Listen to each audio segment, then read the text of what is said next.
Hold up. Am I the best at this? He said it was more than just a mountain. Caleb Powell, welcome to the Alex Perry on Fire podcast. We go into the darkness and you just see these trails of headlamps. The ultimate gift you can give is stepping into your authentic self.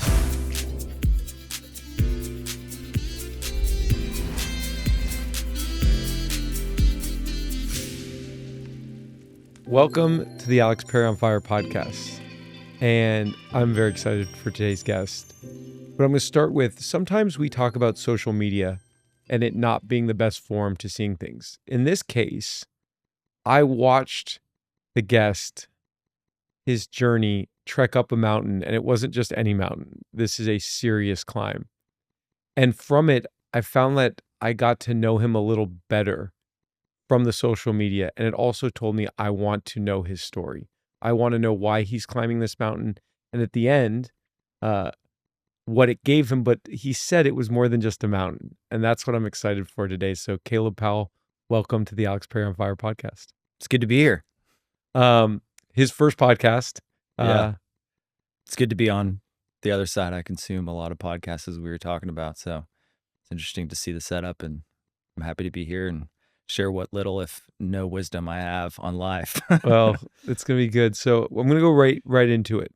Talk to us about the journey you just did. Yeah, so I just got back with a buddy.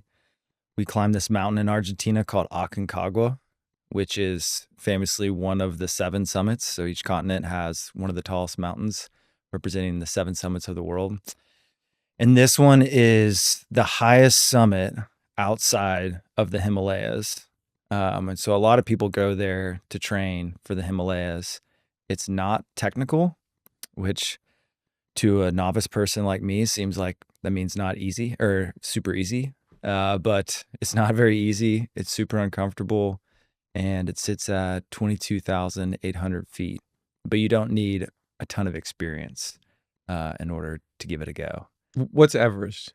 Everest is 29,000 feet. So it's pretty close.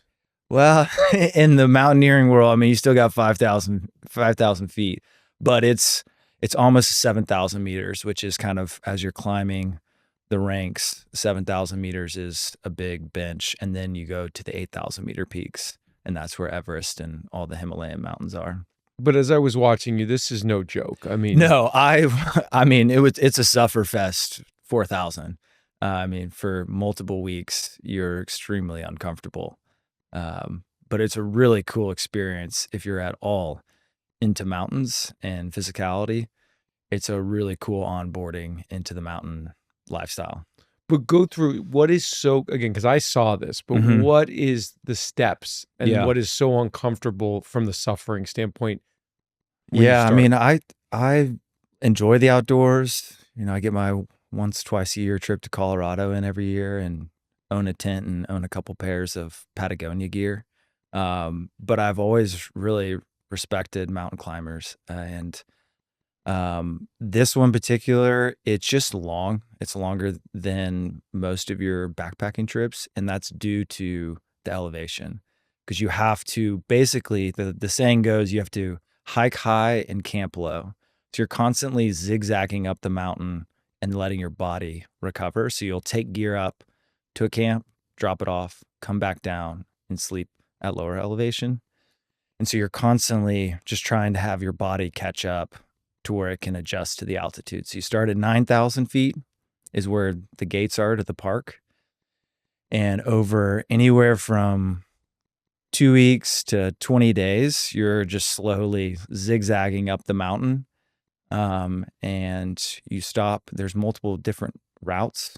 We took one of the more popular routes called the Northern Route. And there's one camp called Camp Confluencia between the front gate and base camp. And so you get to Confluencia and rest there for a day, do an acclimation hike, and then you go off to base camp. And it took us about 3 days to get to base camp, which sits at a little over 14,000 feet. So it's just a constant battle of, as you're climbing higher, it's getting more physically exhausting. Your heart rate is just starting to climb as you go up. and then you're sleeping in a tent. So the weather, and you're eating unfamiliar food, and you're just slowly having to adjust to the altitude is the main issue that most people face. And you're always having to like do doctor checks. They have doctors on the mountain, which is pretty wild, to make sure your blood pressure, you're not getting AMS, which is altitude mountain sickness, or all the different issues that can go awry. And the weather, I mean, I saw it, but It can get crazy. I did not realize. I've watched a lot of YouTube and read a lot about this mountain.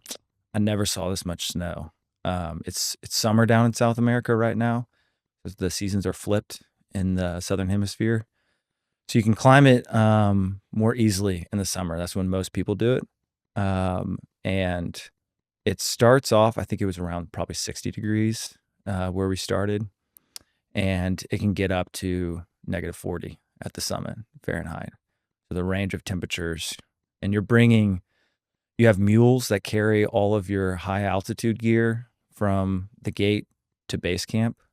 And then it's your responsibility, or you can outsource it to porters to carry it up to the other high elevation camps. But you got to be prepared for such a wide range of yeah, temperatures. -40. I mean, if you're outside -40 without, It's not a good day. Yeah, it's a very uncomfortable. And they don't sell any of that gear in Dallas, Texas. Like you have to go find it online. And so that's part of the fun, is learning a whole different host of R rating and all these different things for high and elevation gear. is it super dangerous in terms of like, if you don't know what you're doing out there? It looks a lot more dangerous. I mean, it's called the Death Mountain, is its nickname. And they average, I think, 3 deaths per year. But the people that do pass away, it's real. But they usually fall into 2 categories, where they're over 50 and they just weren't physically prepared. They maybe did Kilimanjaro and they're like, oh, that was easy. It's the natural next progression of the 7 summits. But freak accidents happen. Which I didn't realize, you can slide off the mountain if there's a bunch of ice. But most people that end up passing away just have freak heart attacks. But it's, for as many climbers that do it, it's actually a really safe mountain. Just the headline is people die, but people die and all over the mountains. So why? Now I ask the question: why put yourself in a position where you have to suffer? And start with this: what was the suffering? Yeah, it's equal parts physical and mental. There was one night, I think on the 10th day of actual climbing and camping, there was so much wind, and we were kind of stuck at Camp 2 because there was so much wind, the snow visibility, and so we were just locked in at Camp 2. And we're all laughing, like, this is hilarious. Like, it is whipping through your tent, and there's nothing you can do but just laugh, and you're kind of comfortable. But after hours of just getting whiplashed, your mental state is like, what am I doing here on this side of this mountain at 20,000 feet or however high we were?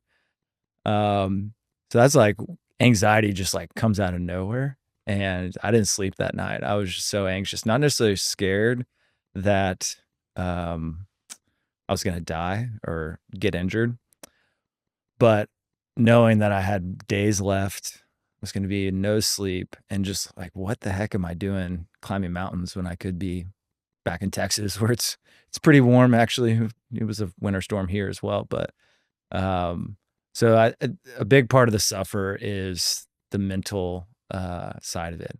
It's a long period, multiple days, and so much of mountain climbing is just one step at a time.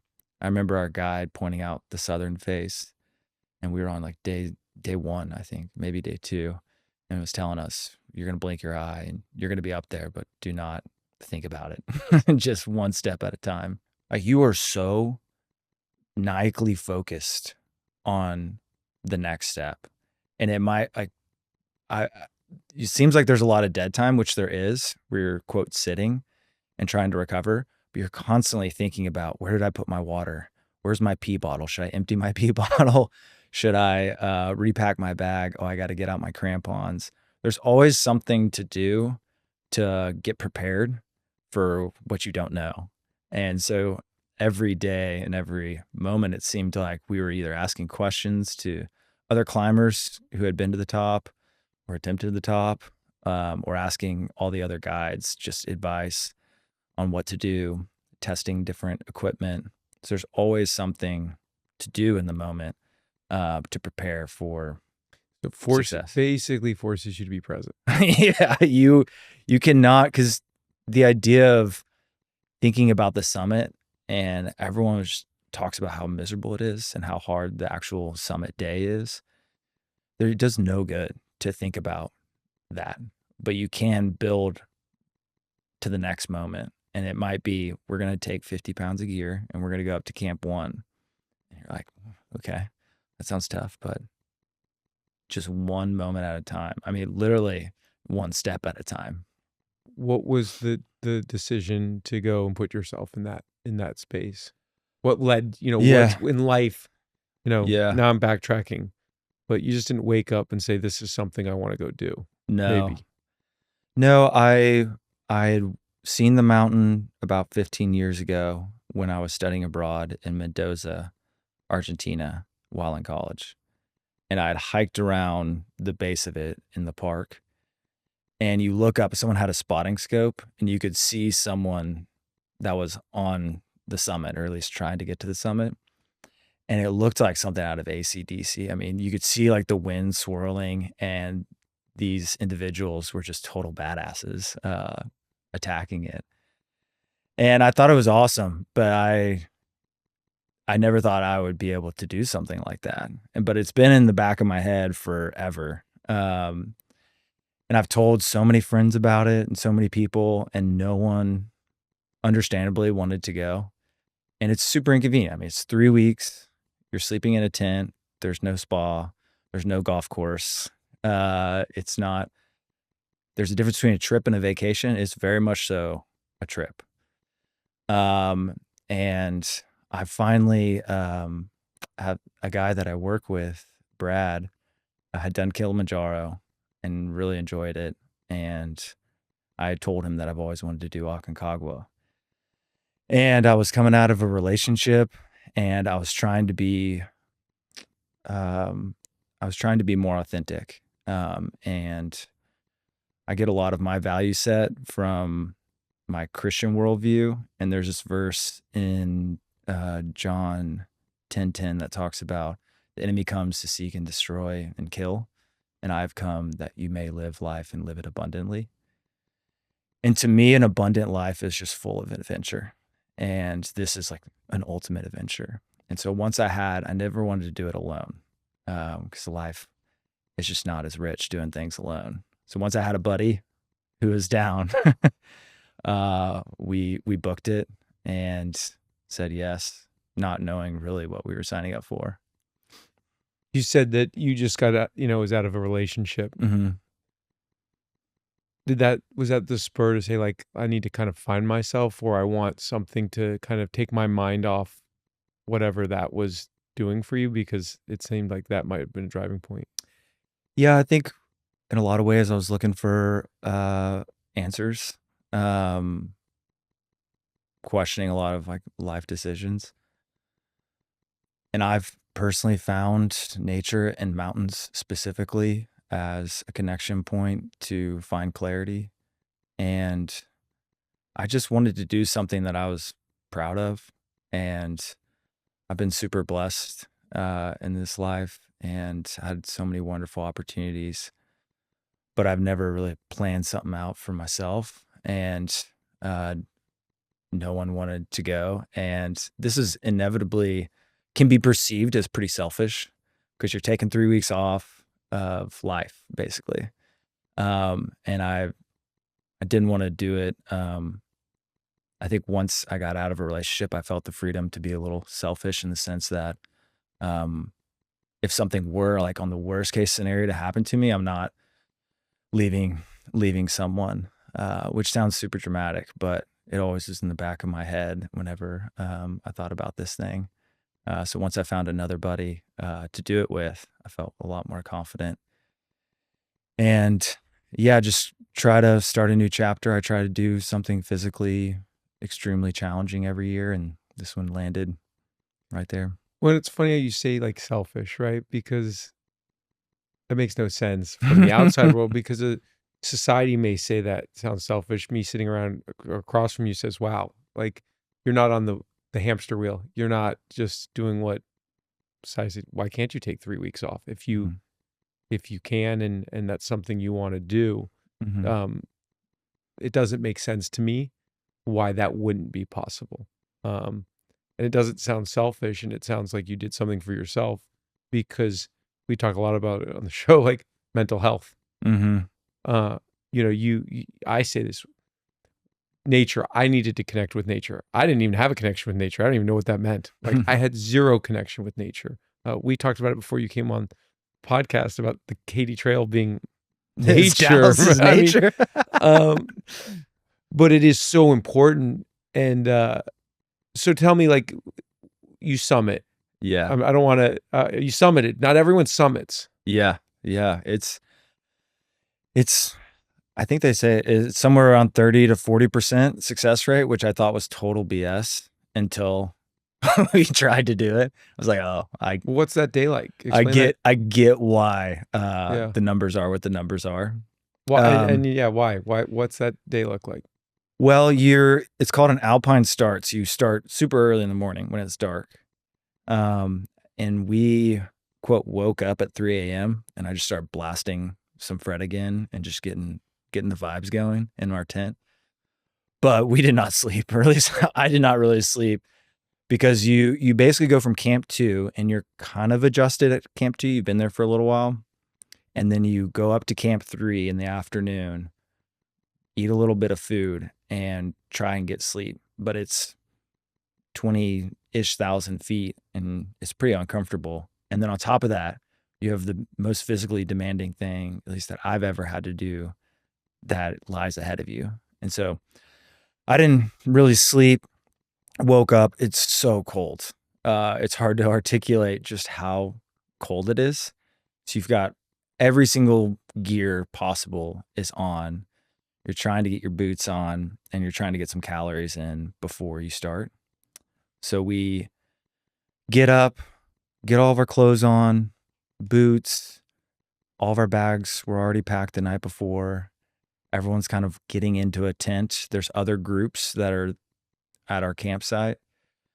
And then we take off at 4:30 in the morning.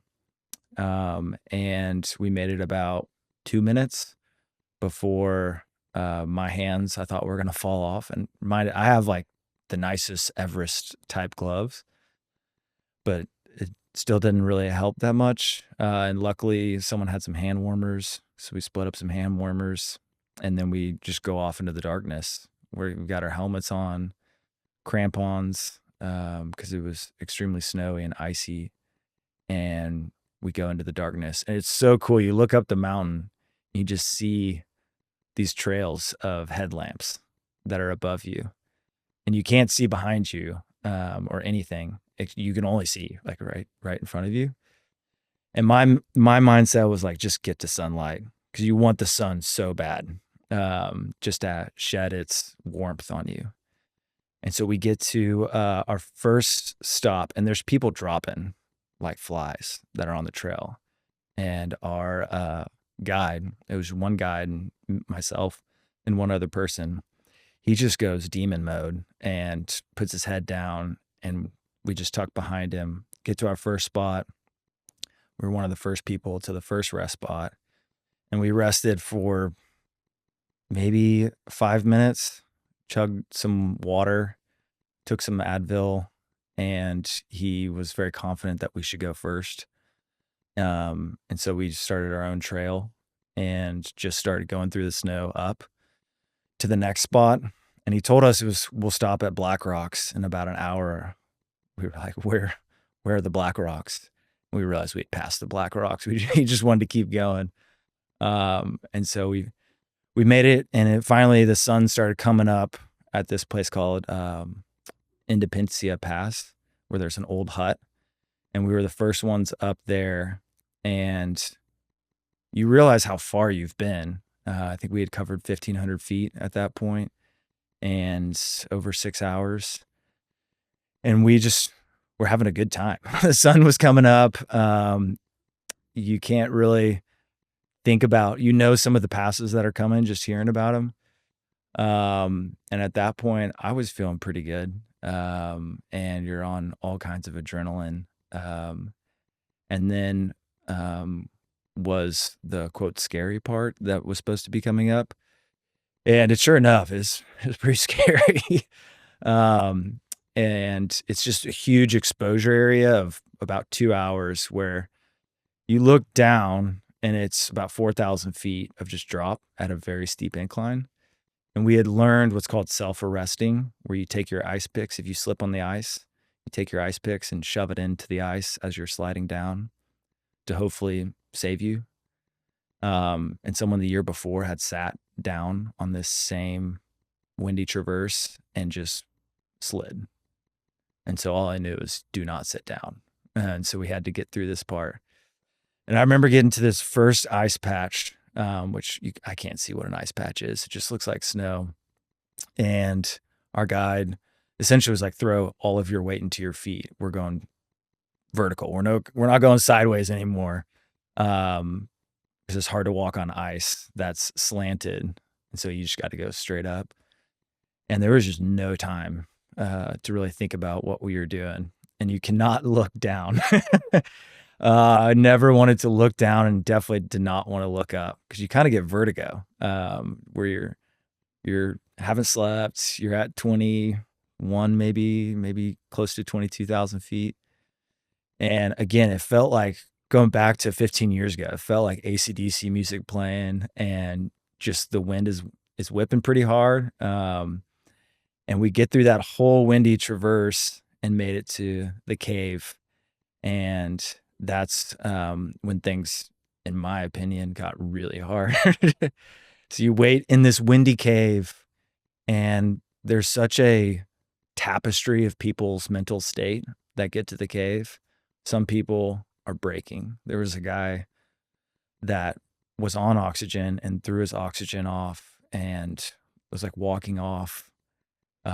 One guy walked up with his guide, and his guide asked him how his hands were feeling. He said, "They feel great. I don't feel anything." And then all the guides freaked out. We're like, "Oh shit." Sure enough, he pulled his gloves off. His hands were just torched from frostbite, which was crazy to see. But he still went up, which is insane. So we rested in this cave for about 30 minutes, tried to eat some food, and then moved on to what's called the Cantileta, which is the steepest part. And it was 300 meters, and it took us all of 3 hours. And it was physically the most difficult thing I've done, of one step at a time, 4, 5, 6 breaths, trying to keep your heart calm and trying to suck oxygen through a straw. It was a crazy experience that if you look up, you're like, oh, it's not that far. A football field, 2 football field, and you've gone nowhere. So that was the most difficult part, and it's probably consistent with most people that do it. And at that point, it was just us and one other group. We're going up the mountain, and everyone else was still in the cave. And we are just taking breaks a lot more frequently, because your body's starting to shut down. And we make it about over 3 hours. It took us to go 300 feet. And I start bawling, crying at 30-ish meters to the top, because once I realized we were going to make it. Because the goal is not ever to summit. That's a very dangerous mindset. Because if your goal is to summit, there's a good chance, like weather, there's so many things outside of your control. But the goal is to try and do something and put yourself in a position to be successful.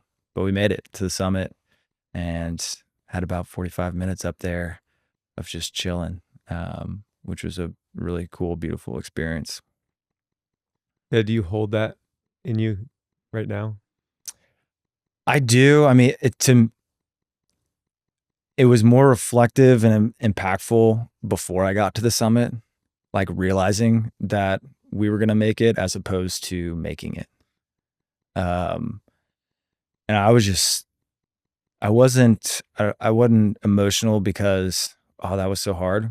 I think that was probably part of it, but just a sense of gratitude for what an adventure life is. And I build my life around comfort. And when you strip comfort out, you strip all distractions away. Yeah, I was posting on Instagram, but I was not looking at Instagram or social media. You realize how rich this life can be, especially doing it with other people. You're effectively building these super intense relationships because you're suffering so hard together. And it's with Russians, Indians, Ecuadorians, people from all over the world. You're effectively walking up a mountain with the UN, and getting to see the full tapestry of the human experience, all in one place. So I was just super grateful for the experience. I started thinking about my dad who's passed away and how pissed/proud he would have been, and just some relationships in my life that I'm super, super grateful for. And overall, it's really hard to articulate. We were talking about afterwards how difficult it was, just the physical side of it. But it was physically everything I had. Some guide said you need to have 50% by the time you get to the top left in the tank, which I think is bad advice because you don't know what 50% is. And we gave it, I feel like I gave it everything I had to get to the top. And then you worry about figuring out how to get down, which we figured it out. I mean, so much resonates just with that summit journey. You say, like, when you're suffering, it's not the top, it's that it's before you get there that you just tried, right? Mm-hmm. Like, and we talk about, again, so much on the show, getting uncomfortable shows you life, right? Like, you said it, staying in Dallas and being comfortable or going to Cabo would no judgment, but that's not going to show you some of the things that you saw on that journey. Yeah. It doesn't open your eyes up to, like you just said, trauma, losing a family member, what that means, relationships, growth, all these things that when you're put in a place where you don't have the distractions or you're just not comfortable, right? You are so uncomfortable in that space. You're going to find out what your safety is, right? Like, what comes to mind when you're uncomfortable? I mean, now I am super grateful. I've had a lot of hip and back issues, and which has really defined a lot of my 20s and 30s. And anytime I do something physical now, I'm just so grateful that I'm able to do things and be physical and move my body, and it doesn't move exactly how I want to, and it's often painful. But I'm so grateful to be able to engage with the world around me as opposed to so much of my life, and I still do to this day, is just letting life pass me by. And it's so easy for me in Dallas to just be a passenger instead of a driver.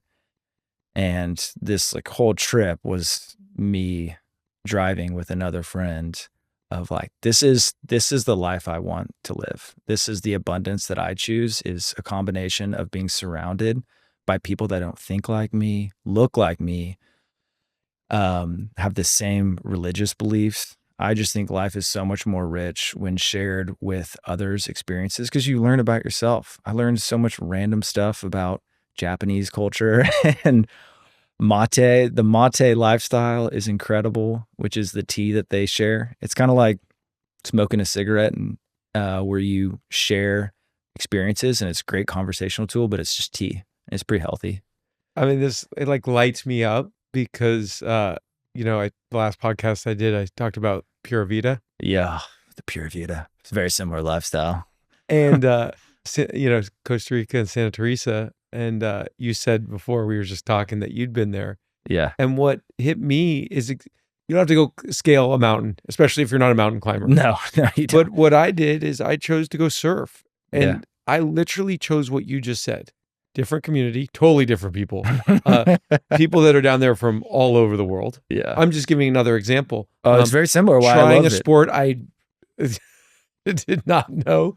And living a little differently. Like, I can admit I stayed in a nice hotel, but nice hotels are relative there. It's not like there was an outdoor dirt roads. There was an outdoor shower, and warm water. I called when I got in. I'm like, yo, there's no warm water. And they're like, no, that's the warm water. And I'm like, all right, let's go. Felt embarrassed by the maintenance guy. I love what you just said. It's incredible. Being a driver instead of passenger. And it's so easy to be a passenger in the city you live in. Yeah. Yeah, because we were talking about it with a buddy last night who loves Santa Teresa. He's how I learned about it. And how in Santa Teresa, like everyone goes to the beach. Like you just run into people. Everyone's going to the beach at sunset. Pura Vida. We're all hanging out. And it's not necessarily a party, but you bump shoulders with people that you care about. Yeah.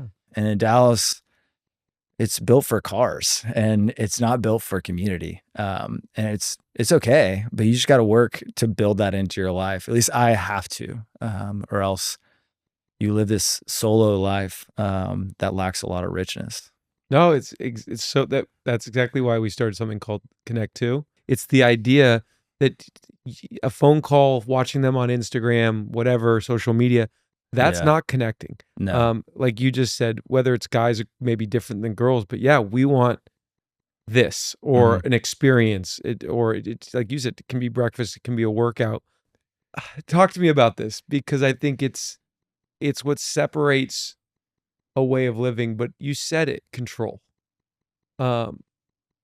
We can control our lives. Most people control their lives in Dallas. That was my mechanism for safety, was control. Control your environment. But when you're in nature, there's no control. So, what does that mean to you? Or what has helped you grow in that nature? I think a combination of, you have to be prepared.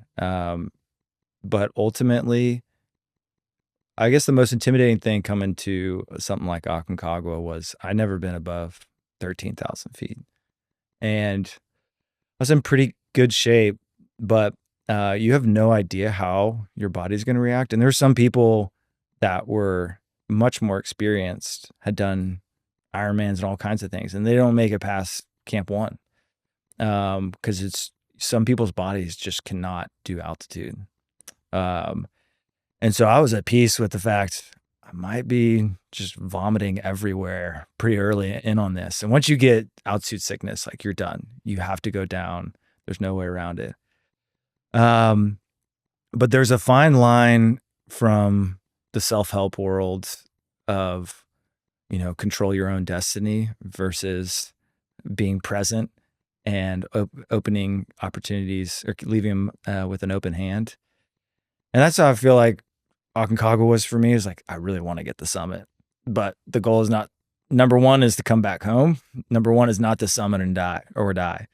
And so I think just having a piece of like, it's not about whatever the end result is that you're wanting to control.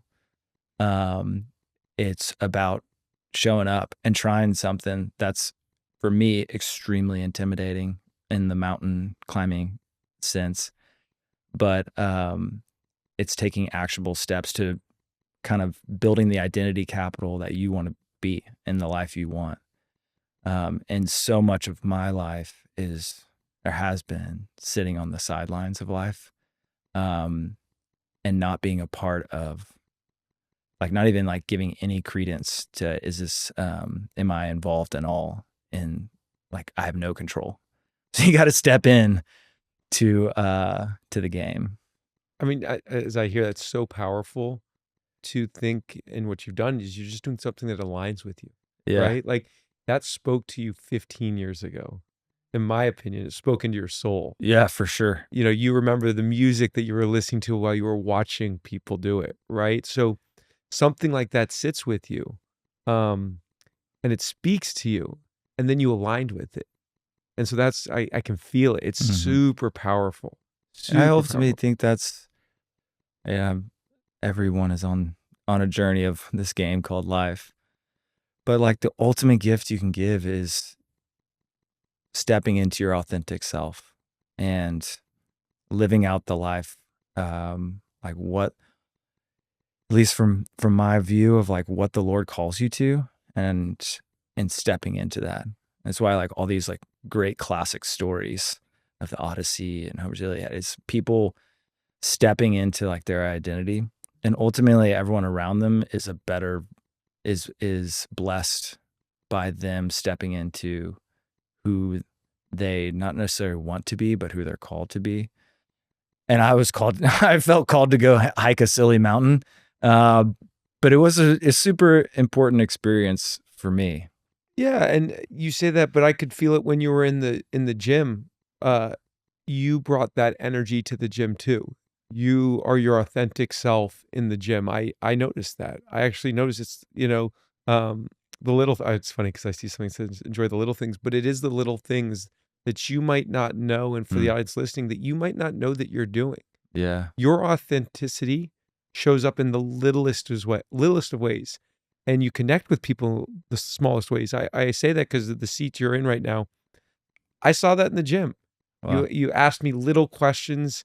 You identified with certain things when I talk spiritually, and I don't know if you even recognize that. You were soft to embrace it. You're like, yeah, man, yeah, I feel that. I see that. I was new to spirituality. It was very much coming at me, and I'm just having you recognize that you were very warming to it. You were yourself, in a place where it's like kind of like we're macho, and in that gym that you were just yourself. I'm saying that so it actually led way deeper, and I say that because people keep saying this to me. It's these tiny little steps, and you just said it. I mean, it's just so the metaphor works. You said you walked 300 feet in how long? 3 hours or 300 meters. So yeah, 900 feet in 3 hours. 3 hours, And- 3 football fields. Yeah, which would take you in Not that long. 5 minutes, maybe. Yeah, not even. And that's life. I mean, that is when you are uncomfortable, when you are going through it, you have to have. It's just incredible that trust. You said it. Just lights on the helmet. Blind trust, right? I mean, you're trusting the guide with your life. You're trusting. Yeah. I mean, there's a lot of trust going on in there, and I only say that because I feel it. So I think that's where you can get so much pride from what you did. Are you going to do another? I swore when I got up to the top, I was like, I'm never doing this again. And I felt that way, even coming back to Texas. And then I definitely was watching Everest documentaries and researching it. I'd like to do more adventures, whether they're high altitude or not. I'm going to Mount Baker in Seattle this summer to learn glacial traversing and crevasse rescues. And that's the next step to do any other serious mountain. Good for you. It just excites me that you found something. Obviously your body acclimates to it. You said some people don't. Yeah. And you're doing it. And I can tell you that I've gotten on my carpet in my bedroom like every single day since Santa Teresa, and I'm practicing my pop-ups. Oh, and I'm really? like, is this right? And I almost need like someone to like videotape me because I'm like, can my foot be here, or does it have to be here? And then now since I've done that, my phone is trying to sell me on every little surf device. I'm sure the algo. And I'm like, there's this thing I can be on the thing and practice my paddling, and I'm ordering it. And I say it because it's like, it's kind of the kid again. It's like, what else can we do to like make ourselves better? But like, I don't know. It's almost like in the when privacy. You're just like this stumbling idiot trying to learn something new, and you find a little bit of, you see improvement pretty quickly in the early stages. That's why like running can be so addicting, or all these physical things. Like you're like, oh, I'm getting better at this. And as humans, at least I am like, when I'm getting better at something, I'm like, hold up, am I the best at this? But you're still, oh my God. It's so funny though. It's I'm like, I addicting. gotta work on my pop-up. I'm like, can I get up this That's quickly? amazing. Am I supposed to get up this quickly? I think some of the struggle is coming back into Dallas and then re-entering life. sure. What was that like? I mean, candidly, I'm still trying to figure it out. You're so focused on this one thing, and I do really good when I have goals. And I knew there'd be a hangover because, generally speaking, I found that nothing is ever as great as you think it is, but also nothing is ever as bad as you think it is.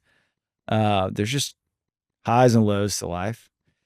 So I knew it was going to be tough coming back home after a high.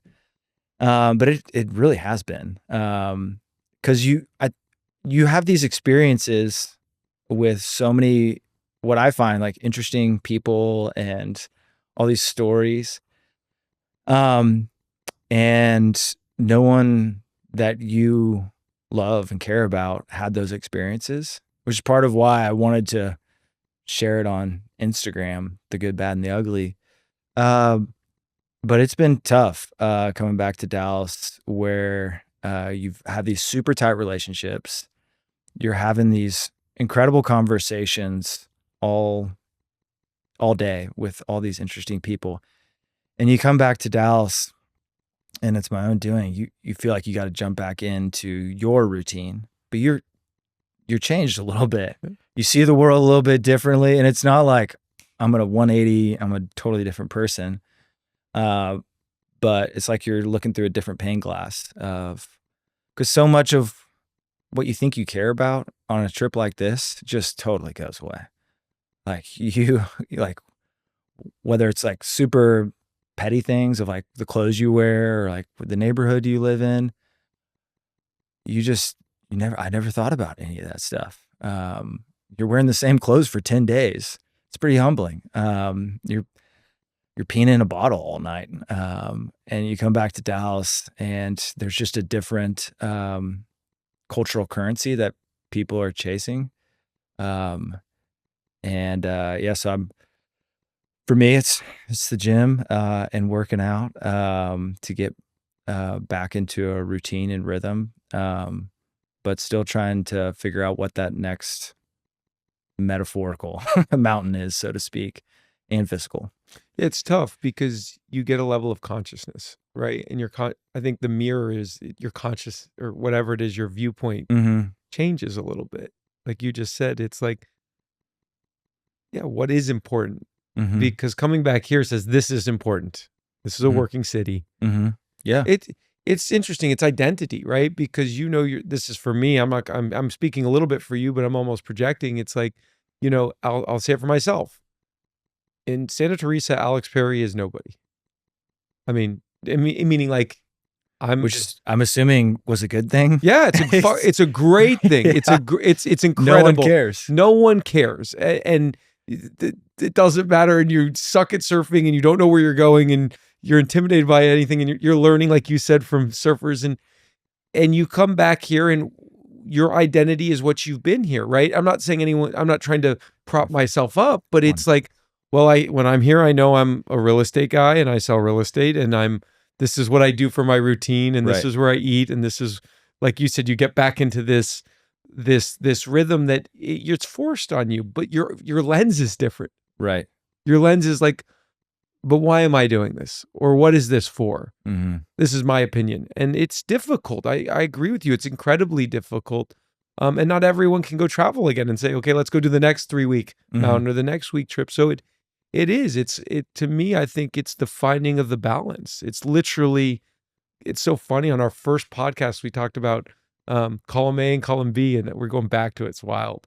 But you represent it. It's like, okay, let's fill up on work, but fuck, if that's overflowing, damn, we need to find something else. And, you said you were out of a relationship. For someone who's single, and it doesn't pour that right into a family or whatever, it's difficult, I imagine. Yeah. Yeah, I think you're spot on with the identity thing, because at least in my experience of Aconcagua, and I've had this a handful of times, you're stepping into what you see yourself as. You're like, I'm a mountain climber. Or like, I do hard things. And then you come back home and you have all these preconceived labels that you feel like other people put on you. But like no one's thinking about you, but it's so hard to like I'm different. But for me, like I've got to come back and I've got to get back to quote unquote work and building towards who the Lord calls me to be. And I so resonate with the juxtaposition of I in my own life I call it like improv, Caleb. I do a bunch of improv, and that's where I feel most like authentic in Dallas. It's just being on stage goofing with all my buddies.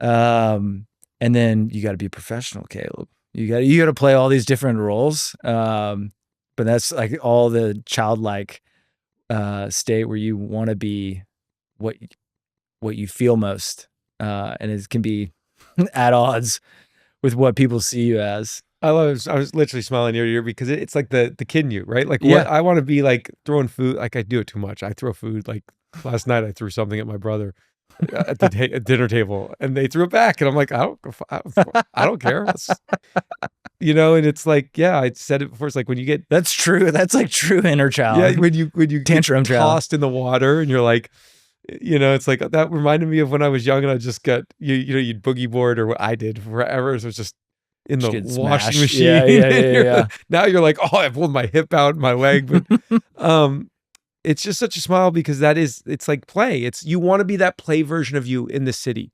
And you get to a point where you lose that play. This is what for me, you lose that play, and you want to find the people that bring out the play in you, and you just said it, your friends and all this stuff, and that's kind of the challenge, right? It becomes a challenge, and I think the older you get, it becomes more and more of a challenge, and that's just life. Yeah. But making space, I didn't say it in the last podcast, but I'm glad you've kind of brought this to me. But I think when you go and do something uncomfortable, you take yourself out of a place where you are not subject to your phone, like you said, and all the distractions. I implore this on the audience and my brothers, my family, my friends. You give yourself space you can think. Yeah.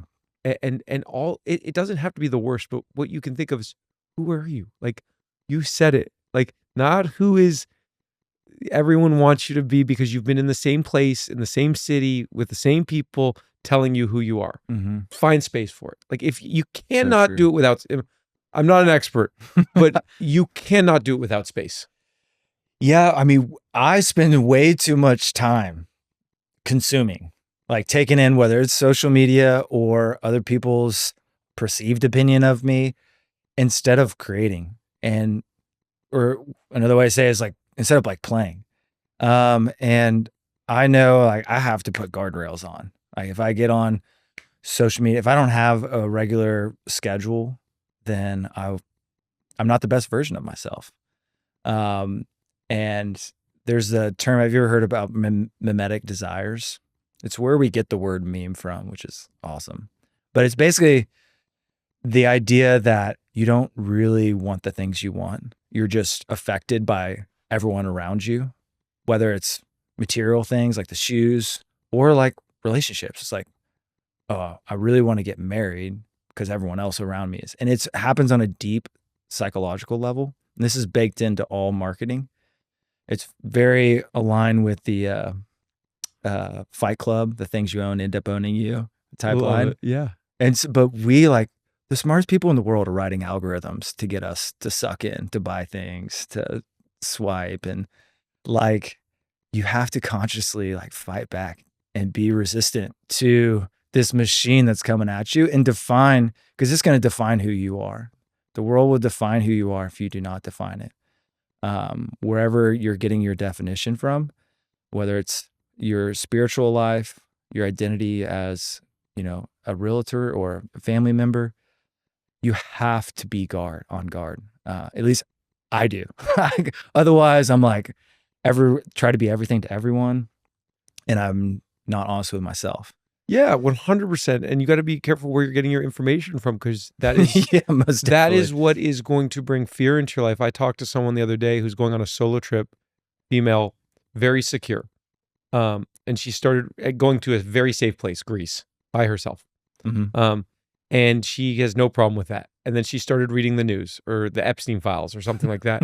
All of a sudden it brought fear into her. Like, what's she doing by herself? Never had fear, shouldn't be scared, right? But it's where you're getting this information that then controls your life. Yeah. Oh, maybe I shouldn't be doing this. Well, why shouldn't you be doing this? You said it when you started the show. You said, I shouldn't be going away for 3 weeks to do something that's life-changing. Why? Why? Why? I said it, I've said this before. I shouldn't be going away in February, which is the height of the season of real estate, for a week to go learn something new to be with someone. Why? Yeah. Who determined that that's something you shouldn't do? And I can tell you right now, for my mental health, it's 100% what I should do, which will make me better in version. Dallas. Yeah. For that. Oftentimes the brain has kind of got the two sides of it. There's the heart side and then the thinking side is how I basically think about it. And oftentimes the brain always takes over. It's like, what's the logical reason? And there's a healthy and unhealthy version of that. If the heart takes over, say I want to be an actor, I'm just going to move to LA and figure it out. That's a tough way to go about it. But if you're like, okay, maybe I'll use a little bit of the brain and maybe I'll be a PA somewhere, and you are more thoughtful. And the same thing is true. I want to go somewhere in February or whatever.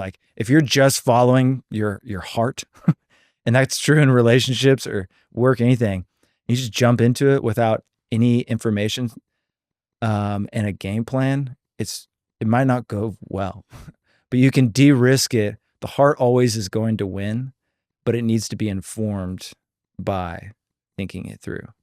And Mark Manson always talks about using the analogy of the heart is driving the car, but the brain needs to inform it. When are we going to exit? Instead of the heart just yanking it from the drivers. So I have to not be led by just rash decisions, as maybe at one point in my life I was, but to think through them. And then be actionable towards them in life. Yeah, and going forward, it's can be as simple as, does this align with me? Mm-hmm. Someone asked me, would I go do something with them? It was actually a trip, and I said, if they organize, he said, if it aligns with who I am, I'll go anywhere in the world. What's the response from people when they hear that from you? Are they cool with it? It makes the most sense in the world. Yeah. If it aligns with you, do it. Yeah. It doesn't have to be a trip. It can be a dinner on a Friday night. It can be a sound bath. It can be our breakfast club that we do on Thursdays. It can be anything, because I think that is what keeps the momentum going, the positivity, the community, what we just talked about. It's just alignment. How have you defined or figured out your decision-making of, okay, this is a hell yes from Alex? Ooh, I love that. Great question. I spent time figuring out who I was. I lived in this side of the world where it said, I'll do anything. Call me, I'm your solver. I'll fix it. I'm up for anything. Basically, I wanted to be everything to everyone. Mm-hmm. I saw that when I was in it, I saw it as such a positive thing. You talked about oxygen masks. People would say, make sure you put your oxygen mask on. I was like, don't worry about me. I'm gonna put everyone else's oxygen masks on, go back to my seat, recheck everyone's, then I'll put mine on. That sounds really ego-based, but that's how comfortable I felt doing everything for everyone. And what I didn't realize is, when someone says, make sure you put your oxygen mask on, is that if you don't, you're going to go down the mountain. You are going to suffer. Mm-hmm. I remember I saw, the Venn diagram where the circles overlap. Yeah. And there's a middle ground. As a people pleaser myself, is what I'm hearing you say. Getting validation by assisting other people and their needs, you avoid your own needs. And even worse is that you don't even know what your needs are. Cause you're you get to a point where all you're doing is as you're saying, get your dopamine or external validation from other people. And then you wake up one morning, you're like, well, I have nothing left to give. It's hard for you to say no. I totally get that. Is that more of a driver of because you basically built your identity on being an achiever, and now like this disappointment, like disappointing people doesn't match with the identity you've built. I mean, 1,000%. So I built an identity on being able to fix something or being the guy. You need this, I got this. Especially not to everyone, but my friends. So now you're going internal to try and figure out where to source basically your value set from in identity. 100%. 100%. That's exactly right. Welcome to the club. This is a great place to be. And yeah, but I had to learn from scratch because being in nature was foreign for me. I'd never done that. I'd never hiked, climbed mountains, watched sunsets. I'd been in Dallas for 20 years. I went to boarding school, which is a very different environment. I grew up in Los Angeles, different environment. And so finding the internal is it's like starting from scratch as a kid, basically. And you don't feel safe. It's wild because like you'd be like, oh, you should feel safe, right? Safe is, I say in this world, the two basic needs besides, food, shelter, and what's the third? Blanking, but clothes, health or whatever. But is you want to be seen and you want to be safe. Mm-hmm. That's what any human wants, to be seen, which is for who you are, and to feel like you're safe. And you can feel like you're safe because you've got a roof over your head, but that's different. Safety is a very interesting thing. My safety was based on external. So now it's, oh, you're safe. You're safe. And you said it from a religious standpoint. You're enough just because you were born. You're enough just because you exist. You don't need to scale a mountain to know that you're enough. Yeah, I mean, yeah, from my faith perspective, and it doesn't always, the head-heart connection is not firing all the time, but I know that my worth is not built in any external thing that I achieve or do or don't do, but simply being, knowing that I'm a child of God, and because I'm alive, I have worth. And no matter what I do externally, I know that the Father still loves me. And it's beyond comprehension for me to really know the extent of that love. But you can see it in little moments with parents. And I've seen it with my parents or with my siblings who just, kid could be like going crazy or doing anything. So I have a brother who was a heroin addict, and to see my mom and dad love him through the pain that he caused our family. I remember my mom said the words like, "It's a privilege to love your brother through this." And that to me was a beautiful picture of how, a fraction of how at least my Heavenly Father sees me. Of like, man, I get to love him through a whole mess of brokenness. And so I try to, commune with the Father on a regular basis through prayer and various practices. But that's where I want to get my identity from. But I'm drowning in this physical world and try to get it from, what I'm doing job wise or my career or all these different things that like, go to a mountain, like no one gives a shit. Like no one cares. Yeah. So that you asked me the question, that's it. So I'm trying to build what you just said. You can't do it by going like this, and you can't talk it into existence. You have to embody it. And so my work is to embody that, and feel like I feel in Costa Rica, right? Like, I'm just doing me, right? And that doesn't mean I'm not going to sell real estate in Dallas. I love selling real estate in Dallas. I'm good at it, but that's not my identity. And the work is, I can't be defined by that for my self-value. No one else really in the world cares what you've done today or summited that mountain. It's what you care, right? Like it's how you take that, and you have to have that belief and that confidence, and then it resides in you, and when you walk out in the world, that's what people see. They see someone who who is living their authentic life.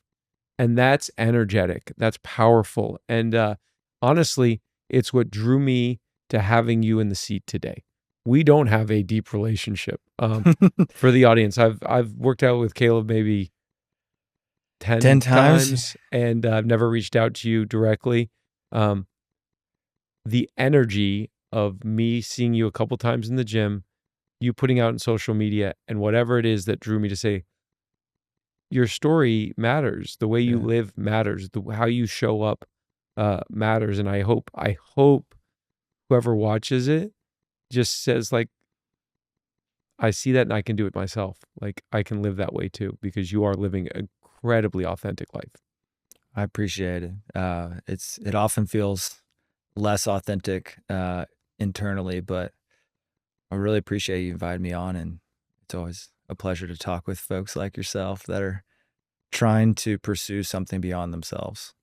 And as someone who pursued my own external desires for so long, I have a lot of respect for folks that are looking to solve and pursue something greater.